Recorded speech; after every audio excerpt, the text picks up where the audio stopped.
আপু আসসালামু আলাইকুম। ওয়ালাইকুম আসসালাম। আপু আপনার নাম? মরিয়ম। দেশের বাড়ি কোথায় আপু?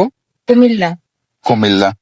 আপু আমাদের ক্যামেরার সামনে কেন আসা যদি একটু বলতেন। আসলে ভাই আমি তো আমার দেখতেই পারতেছেন আপনাদের অফিসে আসার জি। পরে আমার মুখ মনে হয় না আপনারা এখনো না আমরা পর্যন্ত কাউ কেউ দেখতে পাই নাই দেখছেন। আপু।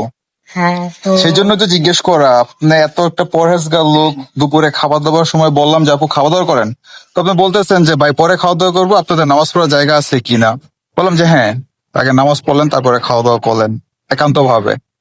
তো আসলে আসলে এখন আপনি আপনার বিস্তারিত একটু বলেন, আমাদেরকেও বলেন। অবশ্য আপনি অফ ক্যামেরাতে বলছেন, তাও এখন অন ক্যামেরাতে যদি আপনি বলেন কিছু মনে না করে, সবকিছু বলতে পারেন, অসুবিধা নাই। আচ্ছা যাই হোক, প্রথমত আমি ইবাদত করি, জি আপু। আল্লাহকে ভয় পাই। জি। নামাজ কালাম হচ্ছে এগুলা হচ্ছে যার যার ইবাদত, তাই না? জি আপু। তো আমি নামাজ কালাম পড়তে এগুলা পছন্দ করি, আল্লাহকে জি। ভয় পাই। আপনি মনে হয় মাদ্রাসা লাইনে লেখাপড়া হ্যাঁ করছেন। হ্যাঁ, মাদ্রাসা লাইনে পড়াশোনা করছি আমি।